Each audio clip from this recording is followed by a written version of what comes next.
Hola, este es el cuarto video de este curso. Tiene que ver con el tema de notación de índices. Es una primera parte porque me pareció muy bien el formato que usó Federico de videos un poquito más cortos. Entonces voy a tratar de que se haga un poquito más corto. No estoy muy seguro si va a funcionar, pero lo voy a partir en pedazos, pues. Entonces, le puse al tema notación de índices, aunque en otros contextos muchas veces en este mismo contexto incluso, se, se dice notación tensorial, pero ahorita todavía no vamos a hablar de tensores, así es de que vamos a hablar solamente de índices y en este sentido pues es notación de índices. Entonces voy a estar hablando un poquito sobre vectores. En otros cursos ya han hablado mucho sobre vectores. Se espera que los alumnos eh, ya tengan una cierta soltura en este tema. Solamente lo vamos a utilizar para como un pretexto, ¿no? Para introducir esta notación de índices. Entonces, un vector, en este caso lo voy a denotar así, y eh, va a ser un elemento de un conjunto de vectores. Y este conjunto de vectores va a tener dos propiedades. Va a tener un producto de un escalar con un vector y va a tener otra operación que es una suma de vectores. Y estas dos operaciones tienen la propiedad de que me dan otro elemento del conjunto. ¿De acuerdo? Los escalares pues son simplemente números, no diré más que eso. Entonces tengo dos operaciones que son sumas de vectores y un producto por un escalar. Un elemento muy importante en este tema de los vectores es una base. Base. Entonces, cada conjunto de vectores tiene por lo menos una base.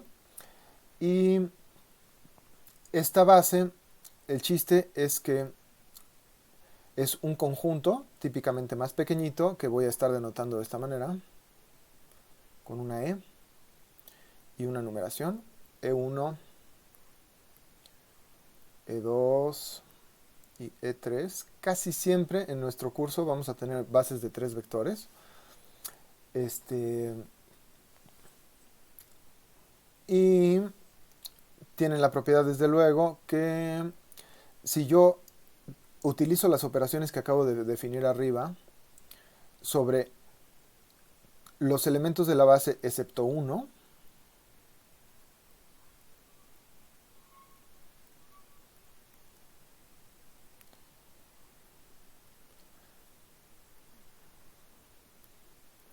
entonces no puedo obtener el otro, el que falta. Ahorita escogí el tercero, pero puede ser cualquiera de estos. Esto se llama independencia lineal. Independencia lineal. Ok. Entonces las bases son un conjunto de vectores, típicamente más chiquito, que es linealmente independiente y tiene la propiedad de que cualquier vector que yo escoja en este conjunto de vectores se puede escribir como una combinación lineal de la base. Eso desde luego lo podemos escribir de manera más corta de esta manera, y como seguramente ustedes ya adivinaron, lo que yo quiero es introducir esto que se llama convención de suma, donde yo simplemente escribo esto que está aquí y lo que quiero decir es esto que está aquí arriba. Tratemos de hacer un enunciado con los elementos que tenemos hasta este momento de qué cosa es nuestra notación de suma. Entonces, aquí la leo. Cuando aparecen dos elementos indexados relacionados mediante un producto y estos elementos tienen el mismo índice, entonces se entiende que este producto en realidad representa la suma de todos los productos de elementos de uno y otro conjunto con el mismo índice. Ustedes verán que aquí le puse varias comillas a varias cosas. ¿Por qué? Porque en este curso, conforme vayamos avanzando, nos podemos ir preguntando, bueno, qué tipo de elementos pueden estar indexados, ¿no? Entonces, en principio, aquí lo que vemos que son escalares y los elementos de la base, ¿no?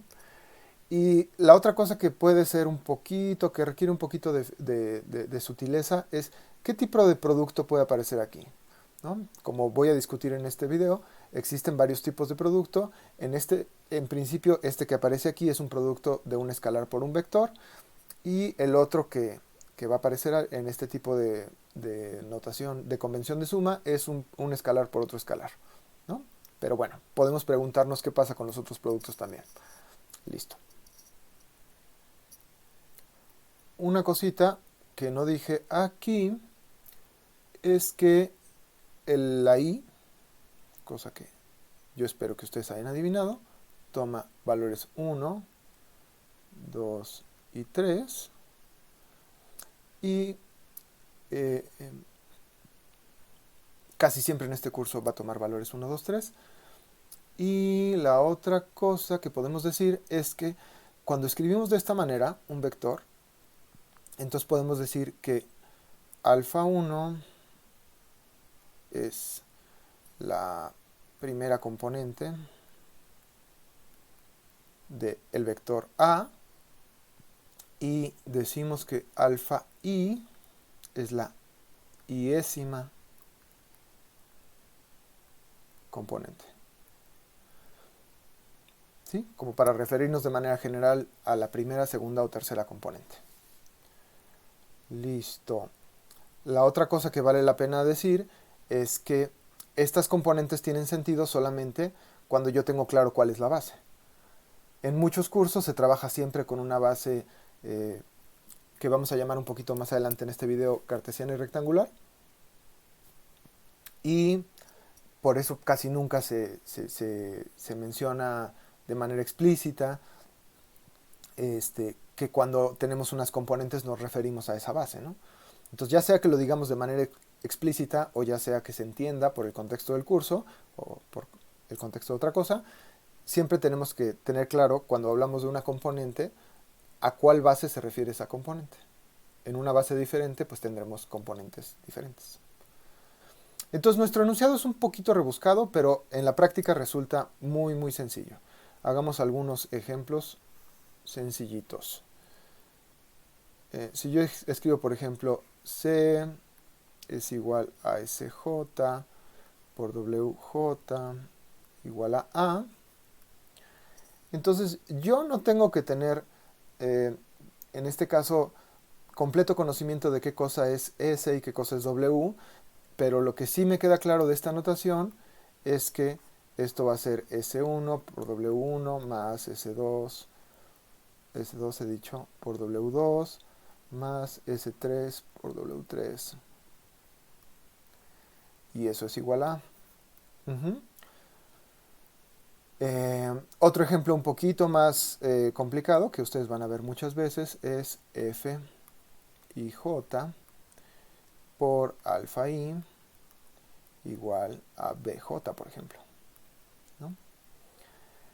Entonces, otra vez, yo no tengo que tener completo conocimiento de qué cosa es la F y qué cosa es la B, y entiendo por esta notación que esto es F1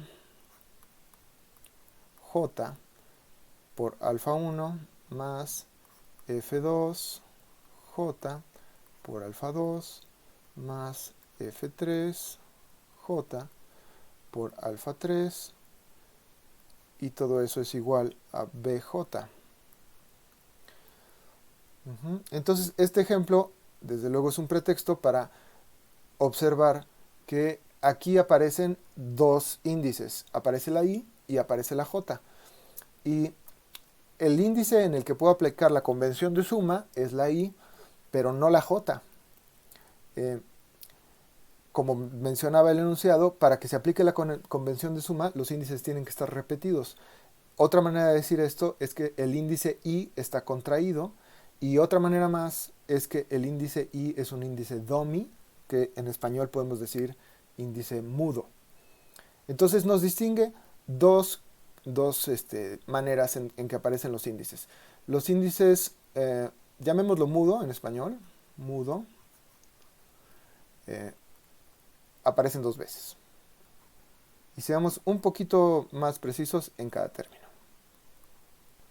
Y el índice libre, que en este caso es el índice J, aparece una vez. ¿Qué quiere decir libre? Lo que quiere decir libre es que puede tomar cualquiera de los valores disponibles para la J, en este caso 1, 2 y 3. Es decir, esta ecuación se cumple para cuando J vale 1, lo cual quiere decir que F11 por alfa 1 más F21 por alfa 2 más F31 por alfa 3 es igual a B1. Y se cumple igualmente para J igual a 2 y se cumple para J igual a 3. En ese sentido, el índice J es libre de tener cualquiera de esos tres valores. Listo. Ajá. Esto no sé si a ustedes, pero a mí me da un poquito de comezón porque como que solamente contempla dos casos, ¿no? En los casos donde el índice aparece dos veces y los casos donde el índice aparece una vez.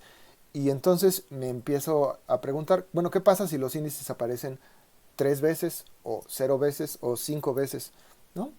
Entonces, en el tipo de ecuaciones que vamos a estar manejando, en el tipo de teoría que se desarrolla acá, cuando un índice aparece 0 veces, tenemos una expresión inválida, en principio inválida.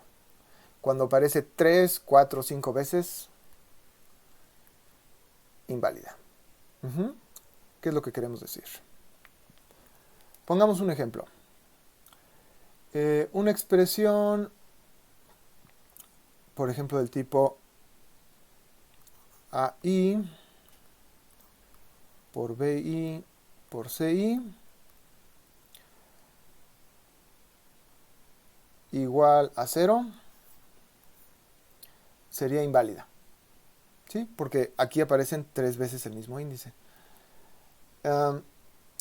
Quizá una manera de ver que es inválida es que no está muy claro si hay que desarrollar este primero o hay que desarrollar este primero, ¿no? Y luego me queda la I como índice libre.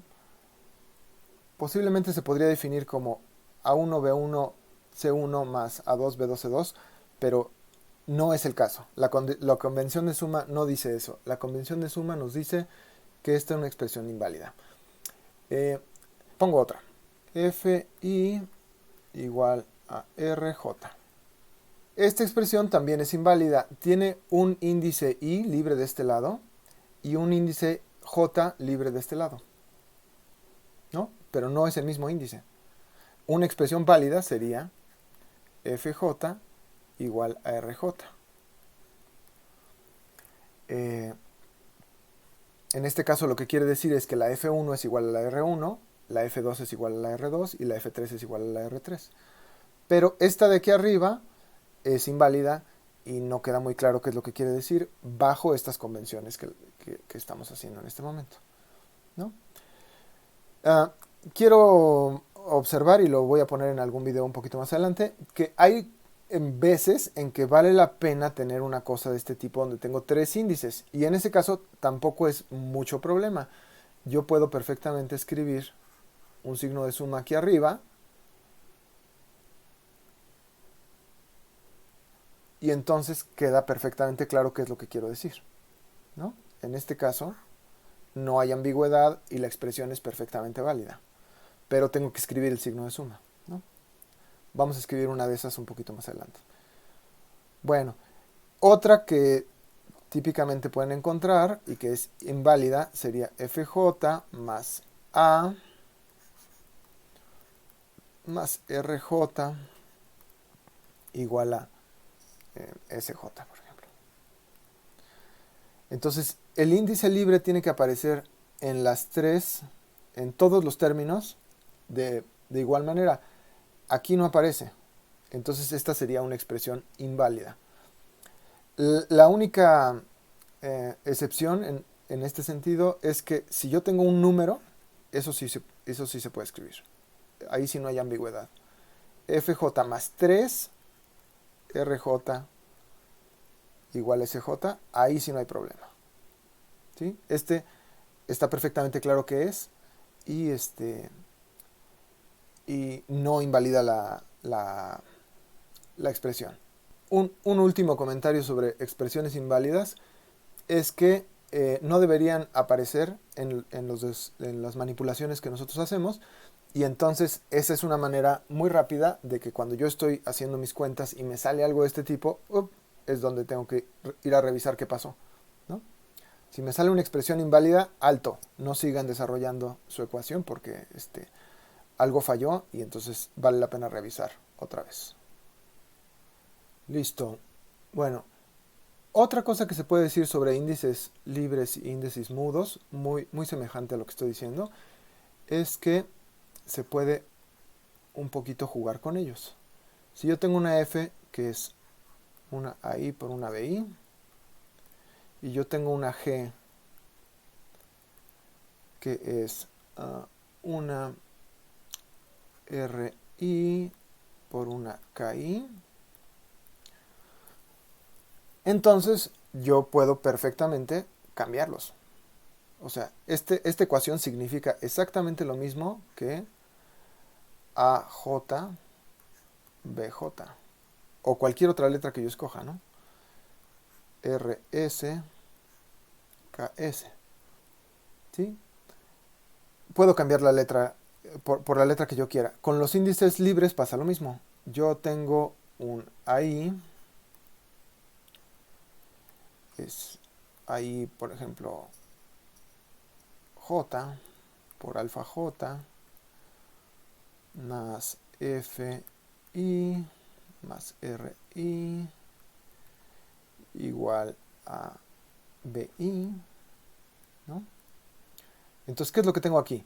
Tengo este índice libre acá, el mismo índice libre aquí, el mismo índice libre aquí, el mismo índice libre acá, ¿no?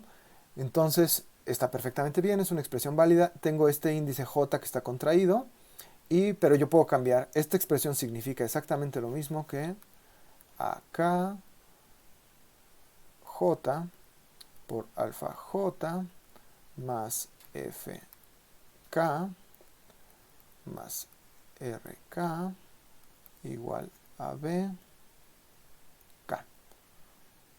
Pero bueno, el chiste es que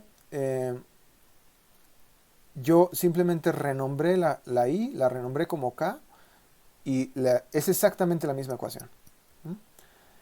Entonces, bueno, esto puede parecer una curiosidad, pero a veces es necesario utilizar esta propiedad, porque yo me puedo preguntar cuánto vale F por G, ¿no? Entonces yo sé que la F aquí arriba es AI por BI,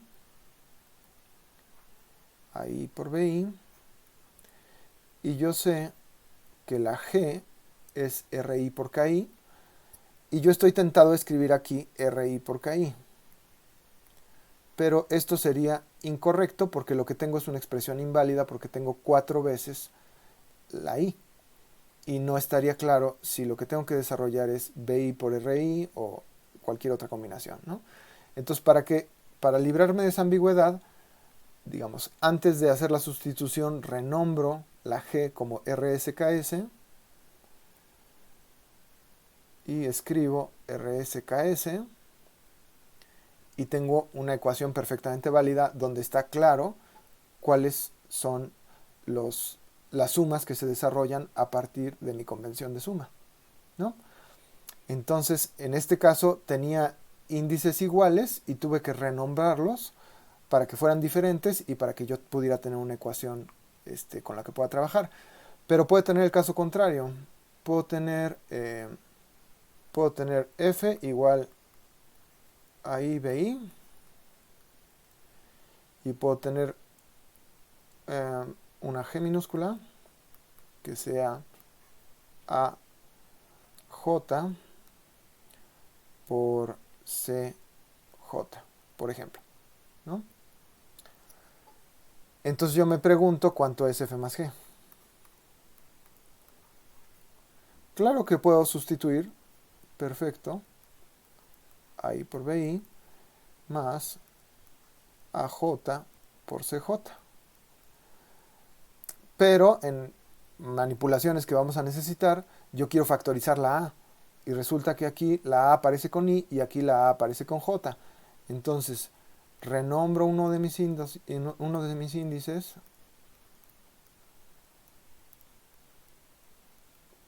y hago mi factorización.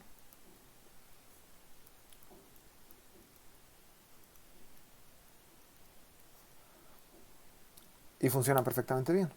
¿Sí? Aquí apunto otra cosita. Este